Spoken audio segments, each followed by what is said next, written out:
Pronto, então tá gravando, começando mais um vídeo aqui para o canal do YouTube, um vídeo originado da família Tireoide. Hoje estou aqui com o André, que vai dar o depoimento de como é que foi a descoberta de um problema na tireoide, como é que foi a cirurgia, como é que foi a recuperação da tireoidectomia. Esse tipo de vídeo a gente pode chamar como Conta Como Foi, em que ao invés de eu responder perguntas, que é a rotina aqui do canal, nesse tipo de vídeo eu faço as perguntas e a gente vai contribuindo para quem está passando por isso, né? Quando eu comecei no YouTube, os vídeos que eu via que existiam disponíveis eram de pacientes contando experiências ruins ou de profissionais que não eram da área. Então, a minha ideia em trazer no canal foi as informações reais do dia a dia, que a gente vê que geralmente a pessoa que está muito bem, ela não volta para contar como é que foi, né? Então, hoje a gente está meio que revertendo isso, trazendo aqui depoimentos de pessoas que passaram pela cirurgia, passaram pelo tratamento, e estão super bem para contar que não é esse bicho de sete cabeças e que você não deve ter tanto medo assim, nem adiar o seu tratamento por conta de todas essas preocupações. Então, André, seja muito bem-vindo. Acho que você pode começar se apresentando e contando logo do início, né? Como foi que você descobriu esse problema, se já descobriu e já foi direto para a cirurgia ou se ficou acompanhando até decidir operar. Conta aí um pouco da tua história e aí eu vou te interrompendo para ser mais proveitoso, né? As perguntas que os pacientes mais me fazem. Tá certo. Bom, obrigado pelo espaço aí, doutor. Eu sou o André Marques, né? E vou contar um pouquinho antes de eu ter o diagnóstico, porque acho que faz muito sentido com a questão de vir o diagnóstico depois, tá? Em 2021, eu estava no mês de março, abril, né? Quando eu estava ali no auge da pandemia, eu comecei a ter as famosas crises de ansiedade, né? Que é síndrome do pânico, né? Então, aí eu comecei a busca no tratamento, e como eu sempre fui muito curioso, primeiro a gente vai lá no Dr. Google, né? E começa a achar um monte de vídeo, né? Um monte de canal falando sobre isso, que me ajudou no começo. E aí, procurando ali um psiquiatra, comecei com medicação, terapia, e aí fui controlando ali aquelas crises, né?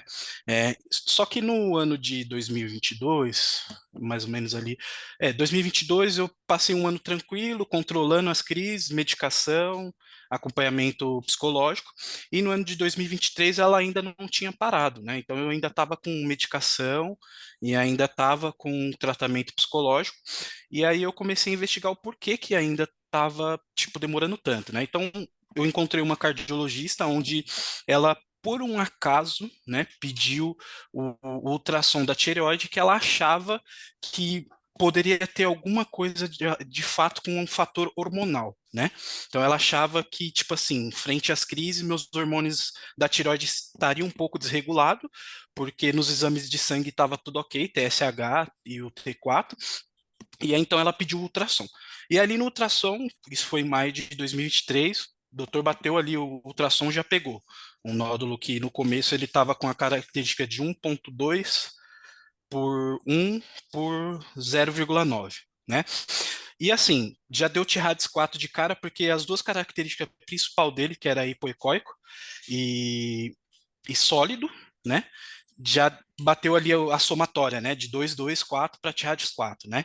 E aí, eu lembro que quando eu tive esse diagnóstico, e nos exames de ultrassom, né? O doutor deve saber, quando o doutor tá falando ali, ele vai falando para a pessoa e escrevendo, né? Não sei se é assim com vocês, né? E aí, na hora que ele falou nódulo, eu como um bom, né, que tem crise de ansiedade, deu aquela ausência de alma, né? A alma saiu do corpo, depois voltou. Mas, graças a Deus, quando eu saí, aí, como um bom ansioso, eu fui ali pro Dr. Google e achei o canal do doutor logo de cara. Aí comecei a maratonar vários vídeos, né? E vi que não era um bicho de sete cabeças, né?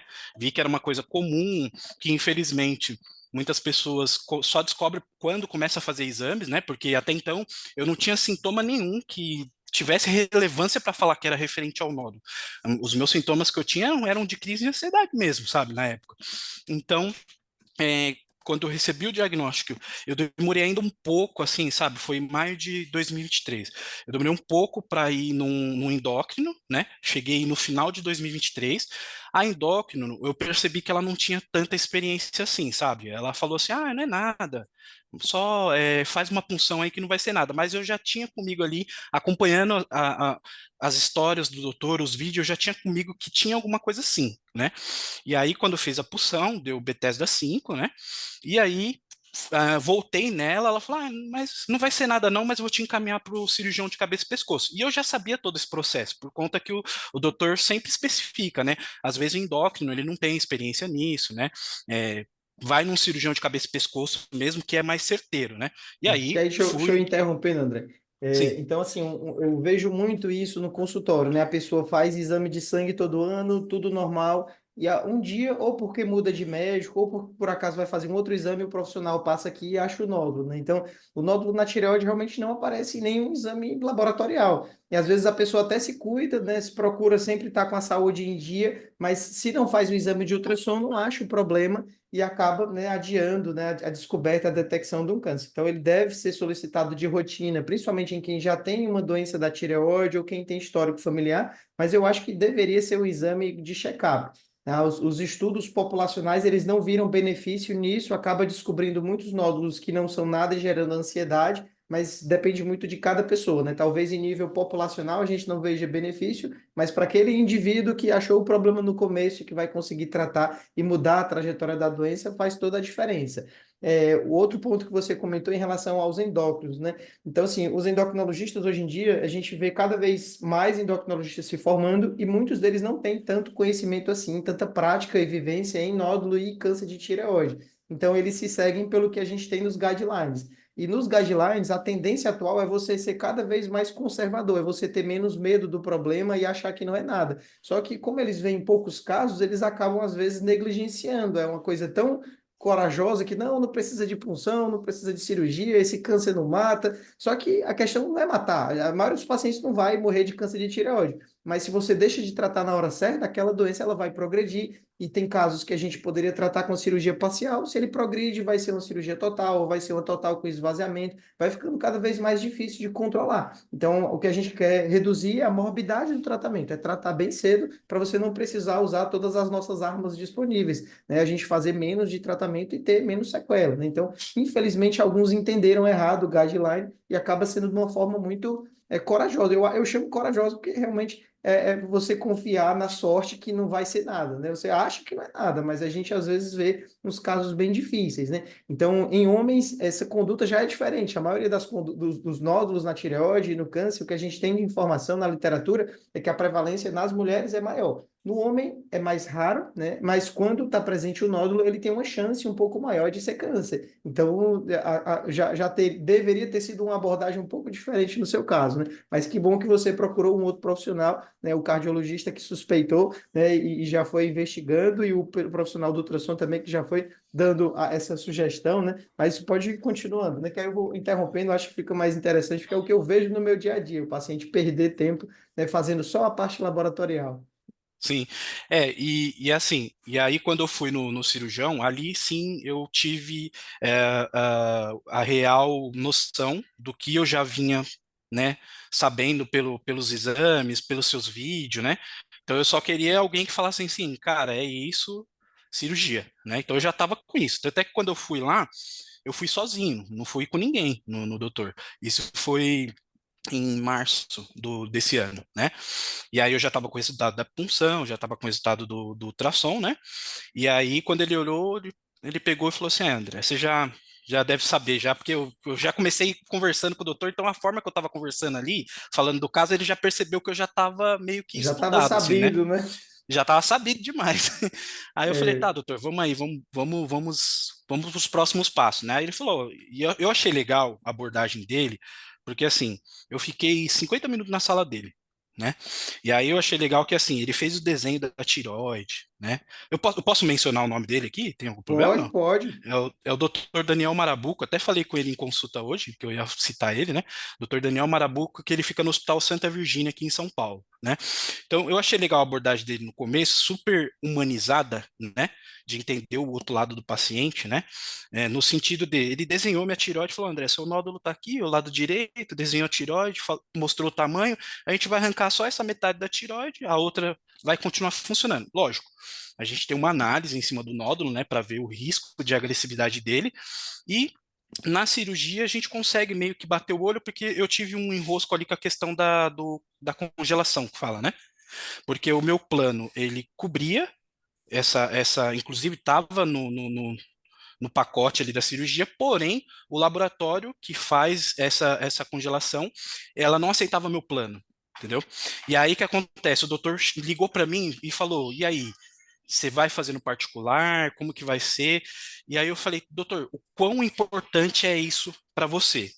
Ele falou assim: olha, me ajuda bastante. Porque às vezes eu tenho uma noção ali, se o patologista, dependendo do que ele me falar, ou eu já arranco tudo, ou fecho e acabou, né? Mas ele falou que o garantido mesmo é a biópsia final, né? É ali depois da análise da peça inteira.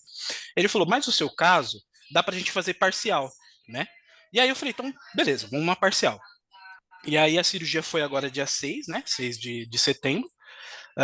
Graças a Deus eu tava super tranquilo, não tive assim. Lógico, tem uma ansiedadezinha, né, né, uma cirurgia, embora eu já tenha feito outras cirurgias, mas era região do ouvido, eu era pequeno, não tinha tanta, assim, medo, né, parecia que eu estava indo brincar naquela época, eu era pequeno, mas agora não, né, agora com, né, 37 anos, né, então a gente fica já meio mais medroso, mas graças a Deus, assim, a própria equipe do doutor me tranquilizou muito, o pré e o pós, eu não tenho o que reclamar, foi Deixa super eu tranquilo. interromper um pouquinho, André, para a gente ir Tá. aproveitando, né? Eu achei interessante que você comentou que o cirurgião, né, ele gostou, que você percebeu que você estava sabido, né? Então, assim, eu percebo que na prática, hoje em dia, a gente tem dois tipos de profissional, né? O profissional que é meio que das antigas, que é contra o paciente saber sobre as doenças, né? Que procura informação. Então, tem profissionais que eles se sentem até ofendidos do paciente fazer as perguntas, do paciente ter o conhecimento. Então, eu não acho que esse é o caminho, assim, é um caminho sem volta, né? Hoje em dia, com a internet, a informação ela se torna cada vez mais abundante. Então, eu sou do outro time. Eu gosto quando o paciente já tem um conhecimento prévio, quando chega o paciente lá com a lista. Inclusive, eu peço para o paciente fazer as perguntas, já trazer anotado as perguntas, que eu acho que rende mais o tempo da consulta, né? Então, assim, é uma abordagem diferente. E eu acho que eu acabo prejudicando o médico que é das antigas, porque o paciente ele é mais informado e às vezes alguns pacientes já conseguem até julgar se a conduta está mais ou menos coerente com o que é mais praticado ou a conduta não faz muito sentido, né? Então, de certa forma, atrapalha esses profissionais que se sentem intimidados pelo paciente que sabe mais. Lógico que eu sempre aviso nos vídeos, né, que não deve ser confrontado diretamente, né? Diz, olha, porque o médico é o profissional que estudou, né? Então, se você não concorda com o que está sendo dito, fica calado, vai para outro profissional, procura uma segunda opinião, que não leva a nada, né? O tratamento médico tem algo que a gente aprende no começo da faculdade, que é a relação médico-paciente, é uma relação de confiança bilateral, ambos têm que confiar, e não dá para tratar um paciente sem confiança. Então, se o paciente está desconfiando do médico, se o médico não se sente bem em tratar o paciente, dali não vai sair coisa boa, né? Então, não é um bom caminho, mas no seu caso, é exatamente como deve acontecer, né? O paciente fica muito satisfeito, muito confiante, e em geral a ansiedade reduz bastante, até o índice de complicações reduz quando a gente tem esse fit, né? Quando se dá bem o médico e o paciente. Tem um pouco de superstição aqui, já é algo místico da pessoa, né? Eu, às vezes, quando a gente vai fazer uma cirurgia, principalmente no SUS, que a gente não tem tanto tempo assim para conhecer os pacientes, às vezes está operando um paciente que foi visto por outro colega e o paciente está com muito medo de operar, o paciente não quer operar, a sensação de que dá é que fazer a cirurgia numa pessoa que não quer de forma alguma operar, aquilo dali é um chama para complicação. Então, começa a dar tudo errado, começa a faltar um equipamento que ia estar disponível, parece uma coisa, uma energia negativa, e aí, no final acaba suspendendo a cirurgia só porque a pessoa não queria operar, de alguma coisa não era para ser naquele dia, né? Então, para evitar isso, começa lá atrás, na primeira consulta, em todas as oportunidades que a gente tem para tirar as dúvidas do paciente, esclarecer tudo, mostrar como é que vai acontecer tudo isso, desde que a pessoa queira saber, porque alguns pacientes não querem saber, eles só querem tratar e se ver livre e voltar para casa, não quer essa informação. Mas os que querem essa informação, isso daqui é o banho, né? Isso aqui é o ideal, né? A pessoa ter informação real de quem passou por isso, né? Então, vamos conversar um pouco sobre pós-operatório, né? Como é que foi no Sim. dia da cirurgia? Como é que foi a chegada do hospital, o centro cirúrgico e a sala de recuperação? Conta aí um pouco. Sim. Só voltando um pouquinho, nessa questão que você falou da segunda opinião, quando a gente tem essa relação de confiança, né? como eu vi que ele era super aberto comigo, tranquilo, trocando as ideias do que eu já sabia, que inclusive tem uns vídeos do doutor que você fala que às vezes tem um nódulo ali que ele é como se fosse um leão, né? Eles têm as fendas de. Eu nunca esqueço disso daí, tem uns vídeos seu que você fala, né? Que é como se fosse um leãozinho, né? Tem as fendas, tal, ele ruge, mas você vai deixar parado lá para te morder, né? Era a mesma coisa no meu caso. Então, tipo assim, eu já tinha certeza do que era. E aí, quando o doutor bateu com a minha certeza, e aí a interação ali foi, eu não preciso de segunda opinião, é o que ele tá falando. Então, eu só fiz os exames ali que ele pediu pré-operatório, né? Para ver se não tinha nada acometido na região, e graças a Deus não. Aí fomos para a cirurgia. No dia da cirurgia, ele passou na sala, né? Que acho que esse é normal de todos os doutores, conversou ali e tal. O anestesista passou também, e aí é engraçado que o anestesista ele viu que a minha noiva estava mais ansiosa do que eu, né? Então ele percebeu na cara dela assim, e aí ele começou a descontrair ali e brincar para tirar aquela tensão, né? E a cirurgia em si, o doutor ele se dispôs a deixar o telefone dele para quando acabasse a cirurgia, ele respondesse a minha noiva e minha mãe, olha, foi tudo bem, ele está na recuperação ali e tal. E a ida até o centro cirúrgico é lógico. Eu estava acostumado com cirurgias anteriores, onde eu já ia meio apagado, né? Então você não via muita coisa. Dessa vez eu fui acordado, né? Não vou falar que não é um ambiente legal, né? Mas você sabe que assim, você tem que passar por isso, porque senão a situação pode piorar, né? Então, eu fiquei numa recuperação ali até limpar a sala, organizar tudo, e aí quando eu cheguei na sala, conversando com o pessoal da anestesista, saiu até brincadeiras, assim, onde o pessoal da anestesia falou, pô, você tem medo de agulha? Eu falei, nenhum, que eu já tomei tanta agulhada na vida que para mim é tranquilo, né? Aí eles acharam que essa via de acesso minha fácil aqui, né, para dar a anestesia, né? E aí quando a pessoa foi colocar, eu ainda brinquei com aquele meme que o cara vai doar sangue, aí o cara fala que não tem medo de agulha, aí na hora que põe a agulha, o cara, cacete de agulha, né? Tipo, o cara meio que mostra que não era aquilo, né? Eu até brinquei, eu falei, calma, calma, não tô zoando, não tem dor não. Aí o doutor pegou e falou, cara, fica tranquilo que você vai tomar um shotzinho de caipirinha aí e vai acordar só daqui 4 horas, né? E aí acordei já na recuperação, né? Eu lembro que minha pressão baixou um pouquinho, porque eu tava, acho que mais ou menos mais de 12 horas sem alimentação, né?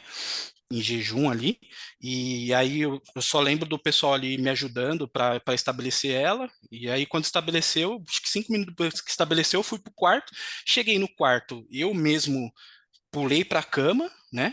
Lembro disso, de ter pulado para a cama, acho que cochilei ali uns 20 minutinhos, na sequência, como o doutor, né, aí tá uma mística boa de falar, que tem gente que fala assim, ah, médico de convênio não é a mesma coisa que médico particular. No meu caso, eu posso falar que o meu médico, ele é e foi super aberto no seguinte sentido, acabou a cirurgia, eu liguei para ele pelo WhatsApp, eu tava falando normal, e aí, doutor? Ele, André, foi bom, é aquilo mesmo que a gente estava achando, né? Ele já foi falando mesmo as características do nódulo, fizemos só parcial.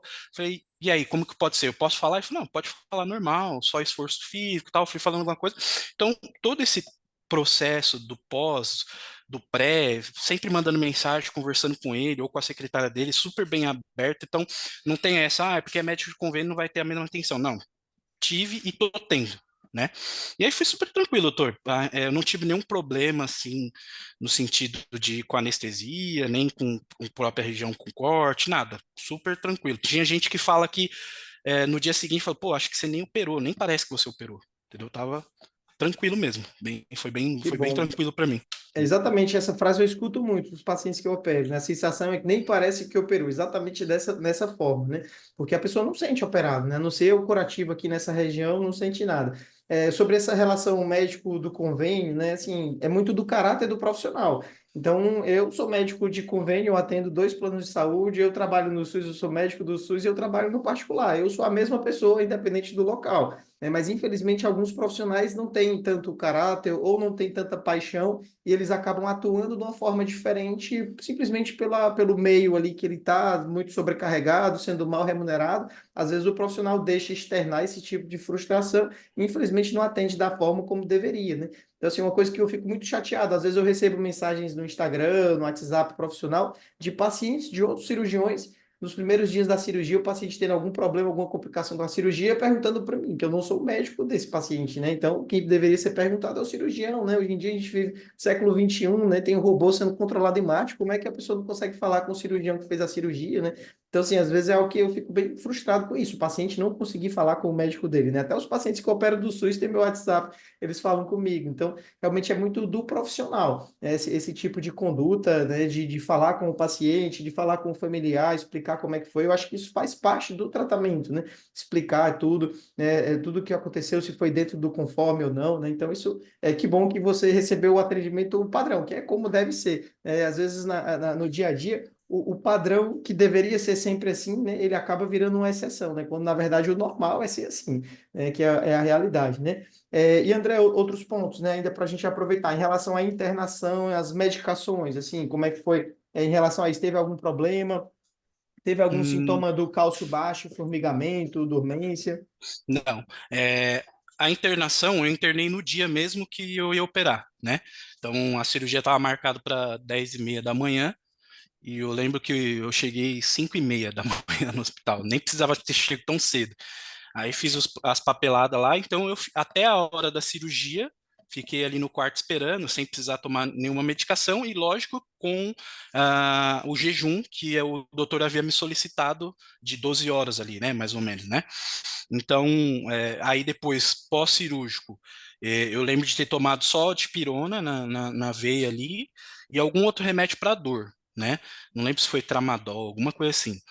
E aí, quando eu fui, ao ir para casa, assim, recebi a alta no mesmo dia, né? A cirurgia é, aconteceu 11 horas, acho que umas 3 horas da tarde eu já estava no quarto, né? 3 ou 4 horas da tarde.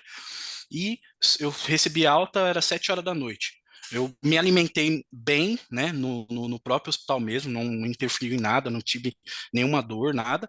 E na alta, eu não precisei de nenhuma medicação e por enquanto não estou precisando, né? Hoje no retorno, o doutor tirou o curativo aqui, né, para ver como está o corte. Ele gostou do que viu, né? Falou que tá bem.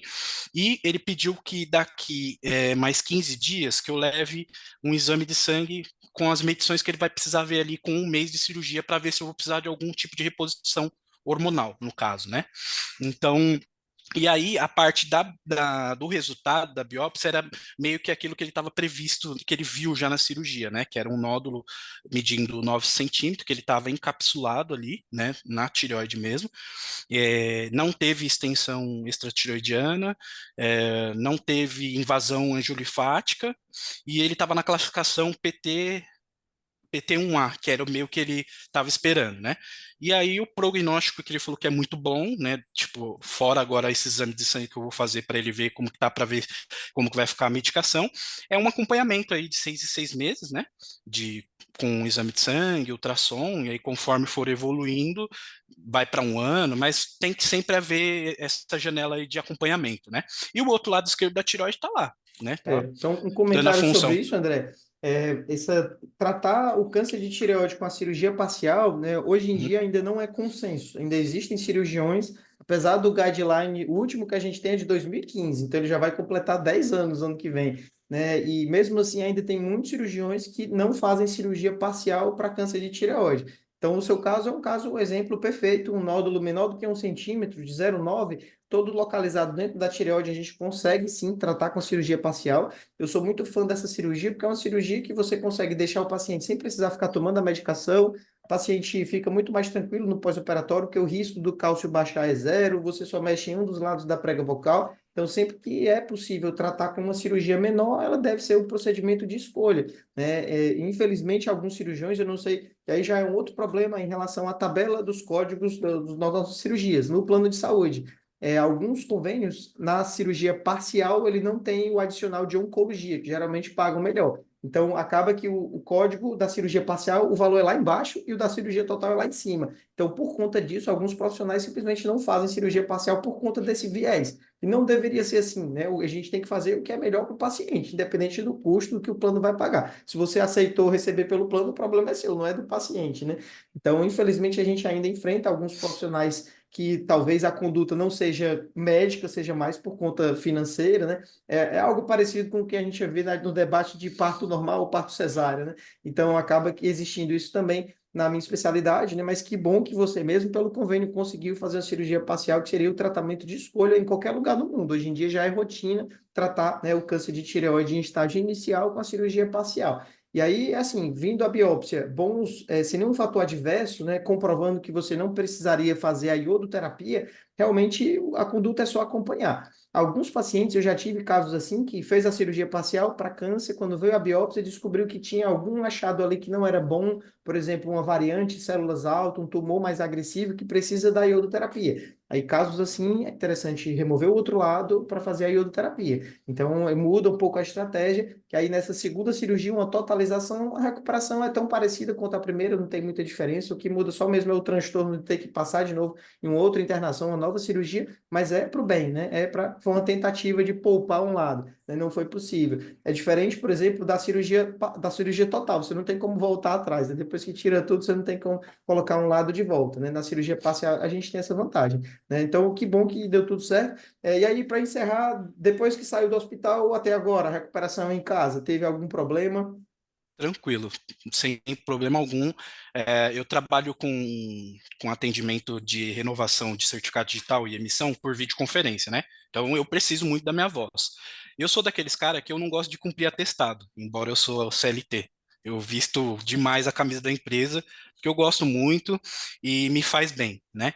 Então, a cirurgia foi no dia 6, na segunda, no dia 12, eu estava atendendo um cliente por vídeo. O doutor falou, sua voz está normal, continua atendendo. É lógico que só a questão de vir presencial, que hoje está sendo o primeiro dia, porque aí eu fui no doutor, ele me liberou, né? Questão de caminhada, eu gosto de fazer muita caminhada, né? Eu falei, doutor, eu faço 6 quilômetros por dia. Ele, nesse começo, faz 3, né? Eu sou tubista, eu toco numa orquestra da igreja. Então, um exemplo, minha tuba pesa 13 quilos, né? E aí, doutor, posso, não posso? Aí ele falou assim, olha, quanto tempo você vai ficar com esse instrumento, como que é o trajeto e tal. Ele até liberou, só que aí eu pensei bem, falei, não, vamos esperar um mesinho ali, melhor, né? Então assim, até uma coisa que eu queria perguntar para o doutor, fugindo disso daí, a questão hereditário pode acontecer nesse caso? Porque um exemplo, eu vim descobrir que minha mãe tirou a tireoide depois que eu fui atrás. E aí ela tem uma marca bem irrisória, assim, pelos anos já que ela fez. Ela tirou com 40 anos, hoje ela tem 71 anos e só toma lá os Puran da vida, né? E o cálcio dela é tranquilo. Então, eu não sei, tem alguma coisa a ver a questão assim de mãe para filho, para É filha? assim, eu costumo sempre investigar, sabe, orientar. Quando eu pego um paciente com câncer de tireoide, eu oriento que faça ultrassom em todo mundo, porque existe sim um componente genético. Já tem pacientes que eu operei a família toda, de todos os casos acabou aparecendo. Para o carcinoma papilífero da tireoide, que é o mais comum, o problema é que a gente não tem uma mutação única. Então, não é igual, por exemplo, no carcinoma medular da tireoide, que a gente tem a mutação do gene RET e sabe que se a pessoa tem aquela mutação, ela vai ter aquele câncer. É mais fácil de rastrear. Para o câncer de tireoide, os estudos mais recentes, o que eles têm encontrado é que são vários pequenos genes, tipo dezenas de genes, que quanto mais genes estão presentes e alterados na pessoa, genes muito pequenos, que a gente ainda não tem nem teste genético para isso, aumenta a incidência tanto de nódulo, de bócio e de câncer de tireoide.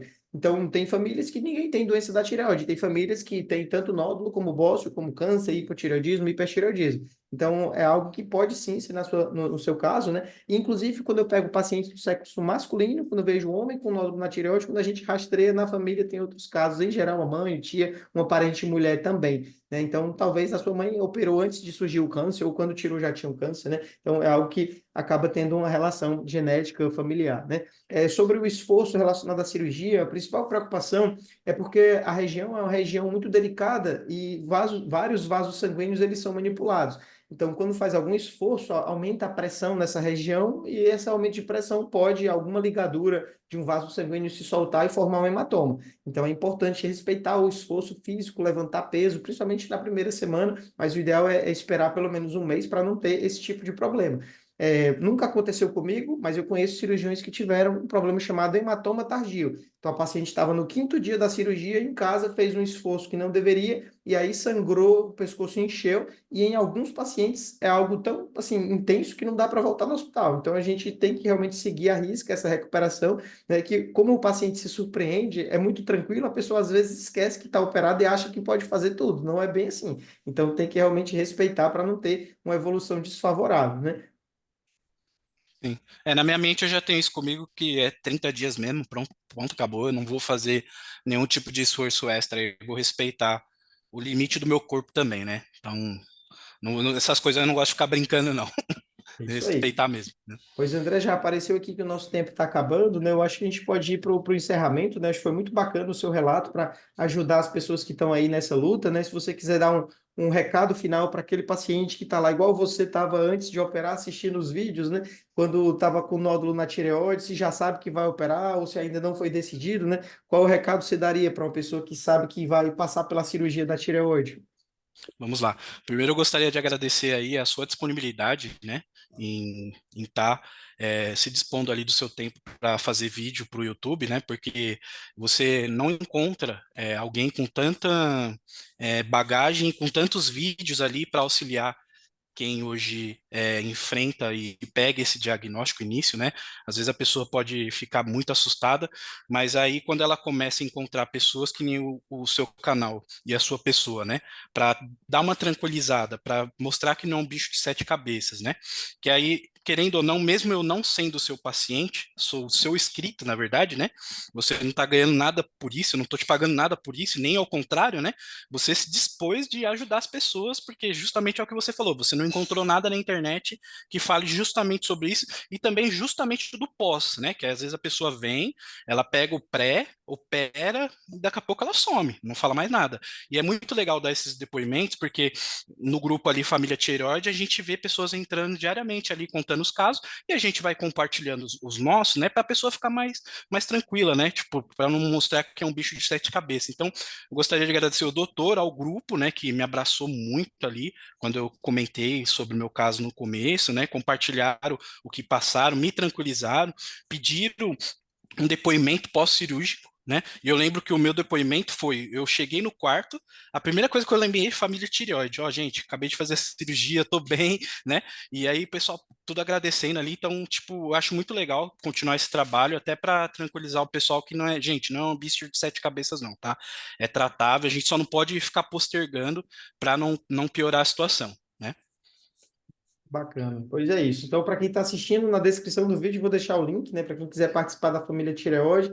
Hoje está sendo gravado numa quarta-feira, então já já tem a reunião lá da família Tireoide também, né? A gente conversou semana passada, né? Então foi onde surgiu o convite para a sua participação aqui. Muito obrigado, André. Eu acho que foi muito legal Nada. essa nossa conversa, né? Eu faço tudo isso que eu gosto, né? Então eu sempre tento arranjar um tempo para continuar fazendo. E aí, quando eu estou trabalhando demais, eu tenho que ir largando algum dos empregos para continuar fazendo isso daqui, porque para mim eu acho que é uma retribuição à sociedade, né? Eu fiz faculdade de medicina pública, eu fiz mestrado, doutorado, duas residências, toda a minha formação foi no serviço público, né? Então, de certa forma, a sociedade investiu em mim e eu tenho que retribuir como eu posso, né? Então, para mim é um prazer estar aqui compartilhando o meu conhecimento. Na verdade, hoje não é nem o meu conhecimento, é o seu, né? Então, você que ajudou mais nesse vídeo aqui, né? Então, que tomara que isso daqui sirva como uma ajuda aí para quem vai operar nos próximos dias, semanas, meses, anos. A gente não sabe quando é que a pessoa está assistindo, né?